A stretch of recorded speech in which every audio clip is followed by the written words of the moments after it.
Greetings to all.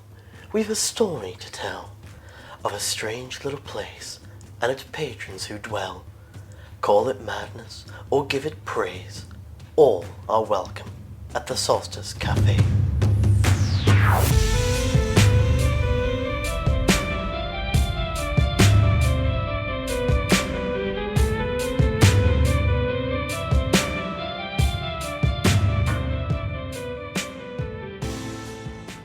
So, after the whole Christmas thing, I did actually take some time off for New Year's. But I certainly came back to some drama. Oh, really? Yep. I was at the counter with Phibes, as always, and with Flynn teaching him the ropes. So, you gotta greet people in a specific way. Oh? Yeah, listen carefully. And I walked up to the counter. Hello there, my name is Dean, and welcome to the Solstice Cafe. What can I get for you? The man ordered a black coffee, and Flynn stared at me. How do we make the coffee? Oh, well, you say the purple floating sphere that looks like it's mostly void inside. Are those stars inside that? Partially, but I digress. Whisper the order into it, and it'll give you it. Really? Yeah, watch. Can I get a black coffee, please? See, a black coffee. I handed the cup to the gentleman and smiled. You got it? I'm pretty sure I do. Good. In that case, I'm gonna quickly go and talk to a friend of mine. Is that okay? Sure. Don't worry about this. I got it. I shrugged and walked over to the old man's table, who, as always, was poring through his book and sharing some notes with me. And it was all going pretty well until I heard something. Hello there. My name's Flynn. Welcome to the Solstice Cafe. What can I get for you? Are you the manager of this establishment? No. Could you kindly go get them for me? He's over there at the table. That's nice. Go grab them for me. He's like literally a few steps away from you. Yes. So why don't you go get them? I didn't like his tone, to be honest. Seemed high and mighty, and I was never one for that. Whereas I say you should speak to folks with respect if you want them to respect you. Can I help you there? Ah, you're the manager. I am. The name's Dean. Hello there, Dean. I'm Inspector O'Malley. Let me ask you a few questions. I'll answer them gladly, as long as you apologise to Flynn for being rude. Look, Dean, I'd take it as a kindness if you could just answer my questions. And I would take it as a kindness if you'd apologise when you're rude to my staff and my friends. I'm on a time scale here. And you'd be done so much quicker if you just apologised. He sighed. Look, Flynn, was it? I'm sorry if I was rude. It's cool. Inspector O'Malley turned to me and I nodded. Can I please proceed with my investigation now? Sure. How can I help you? At 11:45 this evening, a woman was killed not a few blocks from this very cafe. I'm told that this would have been a good place to start my inquiries. Oh, were you indeed? I was, yes. So I shall be asking you and your patrons some questions. You're welcome to, but me and mine are good, honest folks. You can say that, sir. I have it on good authority in the UK at a criminal crowd. And I already know you're hiding one of our most wanted. Are we indeed? Yeah, a Mr. Phibes Noire. I turned and stared at Phibes, who was at this stage laughing and sipping his beer. Phibes? What did you do? Nothing they can prove. Couldn't help but smile a little. Inspector O'Malley turned around to face Phibes. Mr. Noire, maybe you knew the victim. Well, tell me her name, I might know. Kayla Hart. Phibes shook his head and I stumbled backwards. Dean, you okay? I knew her, You did? asked O'Malley, spinning on his heel. I did. Who was she? She was a girl from a support group I'm in. She was a good girl, a nice girl, sweet, but shy, wouldn't harm a fly. Anything else? Yeah, she was a mother. A mother. She was 18. I know, but she has a daughter, and I'm surprised you didn't see the picture of her in her locket. Locket. Gold locket. Never saw her without it. I met the daughter. She's a lovely girl. Was the father in the picture? No, the father was killed in a house fire. Well then. Look, the daughter knows me very well. Is it okay if I talk to her? Suppose it'd be alright. You can step out after one more question. you know anyone who may have wanted to hurt her? Particularly, I mean, as I say, she was shy, reserved, only really stuck to herself and her daughter. Well, someone tonight slit her throat and left her dead in the street. I stared at the ground, not really sure of what to think or say. Now look, I had nothing to do with that. Phibes added. Ask everyone. I've been here for half an hour. Even the old dean set up the chairs and stuff. Is this true? It is, I said somewhat out of it. Phibes was here. And can anyone corroborate your story? What? Did anyone see you two in here? Well, no one else was here. Any security cameras that could prove your alibi? We've never needed any here. Well, then I'm afraid, sir, I shall have to continue my line of inquiry. Look, I didn't kill her. She was a friend of mine. So you knew her well? Possibly knew her walking patterns, knew her well enough to develop a motive. I didn't kill her! Everyone stared at me in silence. I walked to the counter, removed my apron, and Flynn grabbed a beer for me as I sat. Look, I'm sorry. Let me just step out and call the kid. I'll be a minute and I'll stand right by the window. You mind if I join him? Be my guest. Myself and Flynn then walked out the cafe and stood outside the window. I took out a cigarette and fumbled around for my lighter. Flynn took out his and lit my cigarette for me. Thanks. Dean? Yeah, Flynn. Why is there blood on your shirt? I looked down at my white shirt and saw a spattering of blood that had been covered by the apron. It is really not what it looks like.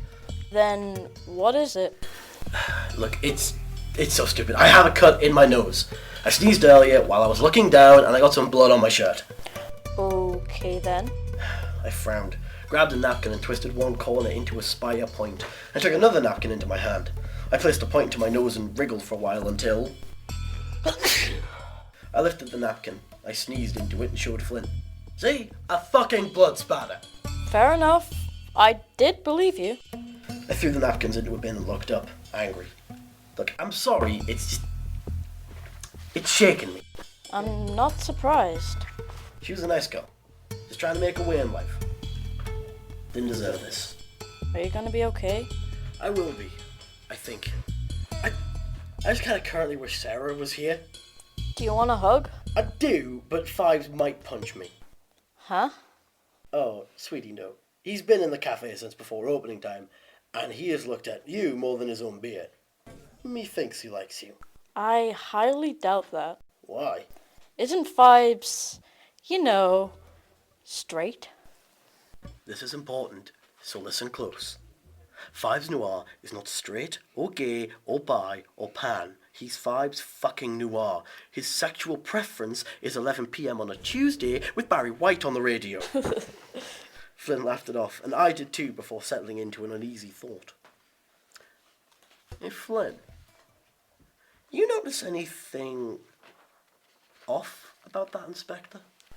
Actually, now that you mention it... I have a hypothesis. We quickly re-entered the cafe. Don't I know you? The inspector turned away from me into Phibes and spoke to him. How about you then? You see, you didn't know the girl. Don't remember her name? No. Wait. Don't ignore me. Haven't I seen you before? It's possible. I do occasionally make my rounds on the beat. But you're an inspector. You shouldn't have a beat to make rounds on. Well, I do. Now can we please get back to work? Sure. Maybe you remember her face. The inspector then took out a Polaroid picture of Kayla and showed Phibes, who sighed. Oh, okay, yeah. I knew that girl. Oh, you did you? Didn't know her name. And how is that? Well, see, Mr. Fancy Inspector. She didn't tell me her name was Kayla. We'll see, Mr. Fancy. Then what did she say her name was? Rainbow Girl 99. Rainbow Girl. Better online, okay? Oh, really? Phibes looked rather like he was about to throw his bottle at O'Malley. Yeah. You see, thing is, face like this, kinda hard to get a date, alright? Met on this cosplay thing website. She thought it was makeup. She thought it was interesting. So she thought you wore that all the time then? Well, I told her I wore it because she liked me. Oh, and let me guess. You two were going to meet up and fall in love and have a cutesy little meeting story which sees your true self and fall... Now listen here, you fucking uppity bitch. I will shoot you in the goddamn head right now if you don't shut your lip. I'll fucking arrest you. Not gonna do you much with a fucking head, is it? Well, I'll fucking shoot you too! I reached down behind the counter. Guns down, you fucking idiots! There we were, the three of us, standing in a triangle, guns moving back and forth between each other. Phibes rolled his eyes and lowered his gun. The inspector followed and lowered his. I didn't lower mine. Flynn, lock the door. Flynn ran over the door and locked it tight. Now everyone listen the fuck up! Y'all are in my cafe, y'all are under my law. So, first law, thou shalt not break anything in the cafe. Second law, thou shalt not be rude to or otherwise harass a staff member in the cafe. And the third law, thou shalt not piss me off! Everyone kept staring at me. Right, now then, Inspector, please ask your questions politely and calmly. Phibes, answer in kind. Flynn, please get me and Phibes another beer and the Inspector something if he wants. Have a fucking whiskey. There was a sudden knock on the door. Hello, mates. Come get that bran muffin, good on. Not now, Jeremy! Alright, jeez. I'll have to be like that. Now, Inspector, your questions. You know, I will arrest you both if... I stepped forward and put the barrel of the rifle to his head. Feel free to, but first, find out who murdered my friend!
So, Phibes, did you meet up with Kayla?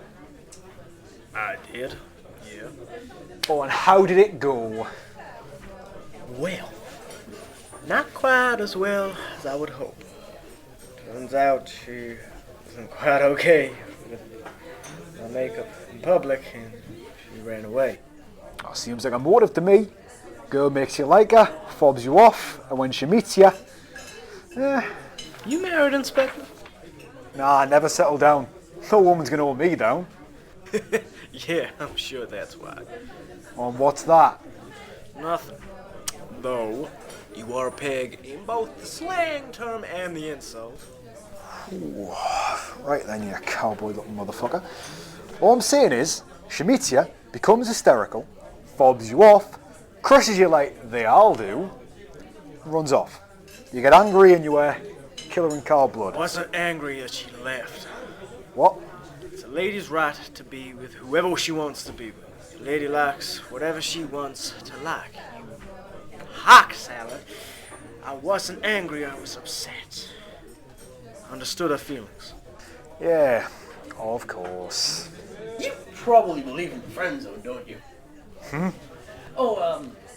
Allow me to explain. You act all sweet and nice with the girl, you know, like you should.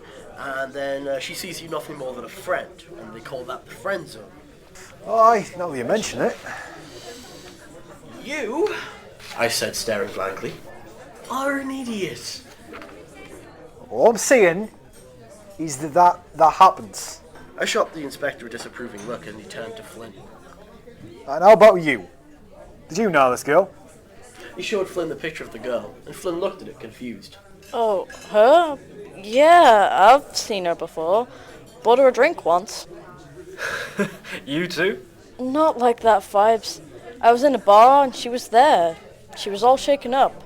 Apparently the week before some guy had come on to her and she was worried about walking home. Told her I'd get her a drink and walk her back if she wanted. Could that man have been you, Mr. Phibes? No, Mr. Fancy Pants. We met at a cafe, not a bar. It's possible you could have stalked her, found a bar she frequented. You seem like the type. With all due respect, maybe you should stop hoping I'm the murderer and focus on capturing the actual murderer, fuckhead. Gentlemen, I added, lifting the rifle. So what happened when you walked the room? Nothing much, really. She was gonna invite me in, but I declined. Oh, did you really? Yes, I did. Didn't go in with her? You come kind of far. Phibes! You know what he was about to say. I will not have this word said. Oh, dude, I fucking know. I was gonna ask you, is your hand okay? It's fine. Thank you. You son of a fucking... Hey! The inspector stopped mid-sentence as I leaned over and picked up the photograph that he had dropped when Phibes punched him. The photo of Kayla was odd for an inspector's image. It was taken from a distance away from her, somewhat blurry, candid. Like she didn't know it was being taken. Shouldn't you have been, I don't know, searching for the murder weapon or something? You know, actually inspecting? Yeah, I'll be doing that next. Me and Phibes shared a look. Show me your badge, Inspector. What? Your badge. Show it to me. And why should I? Because I'm asking you to. No. Phibes? Badge. Now. The inspector stood up and stumbled backwards. Now, why are you retreating there, Inspector? What? Why are you, stepping back there? Just show me the badge. Fucking no. There was a whooshing noise and suddenly Flynn was behind him, stopping him from moving any further. The inspector turned and snapped. Get out me fucking way, you bitch! That's where I know you from! I knew you! We've never fucking met, you cunt! Oh yeah, we have. You were drunk when I saw you though. Do you remember me? I'm the darling guy who pushed you off of Kayla. Dean, what in Christmas hell are you on about? This guy's no inspector. He's a street scum gumshoe. First met him when I met Kayla outside of a speed dating evening. You fuck what? Look, sorry Phibes, I wasn't there to date her. I think it was probably after you, but she was at a speed dating thing, alright? She called me one night to walk her home. There was some drunk man outside apparently trying to force himself on her. And ladies and gentlemen, he's here tonight! This is the guy that Kayla spoke to Flynn about. I've got no fucking idea what you're talking about. Oh, you know you do. In fact, I know you stalked her. She told me over the phone, God, I'm an idiot, that she thought some guy was following her. Told her it was probably nothing. It was you. You followed her, and you killed her, angry that she didn't go home with you, angry that she rejected you. You stalked her, killed her, and you came here to find me to frame. All Phibes. The inspector smiled. Fine, you got me. In one quick movement, he took a knife out from his pocket and slipped behind Flynn and held the knife to his throat. Now everyone drop your fucking guns or I'm gonna kill this shitty little boy. Flynn rolled his eyes, unseen by the inspector.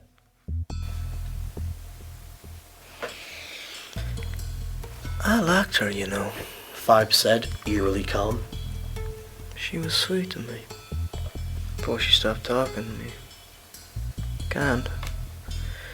Complimented me a lot. Real nice girl.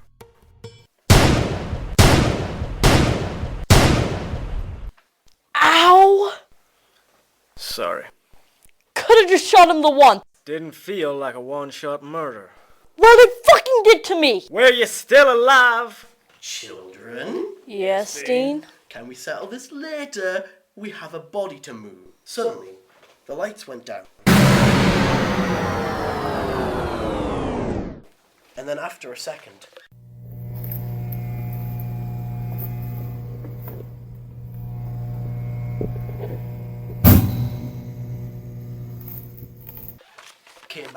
We looked and saw that the body was gone. The bloodied, bullet-ridden corpse of the inspector was gone, and instead there was something truly ghastly. Dean! I turned around to see Sarah at the door, blood on her clothes, staring at me. Help me. Episode 5 of the Solstice Cafe was written by Logan Caulfield and Matthew Duggan. The voice of Dean was Logan Caulfield. The voice of Phibes Noire, Jeremy, and the interviewer was Matthew Duggan. The voice of Flynn was the artificial hero. The voice of Sarah was Lynsey Coultas. The voice of Inspector O'Malley was Jack Pollard, with music from incompetech.com and sound effects from freesound.org. Links are available in the description. We thank you for listening to episode 5 of the Solstice Cafe. Tune in next time. I promise you, it will be very interesting.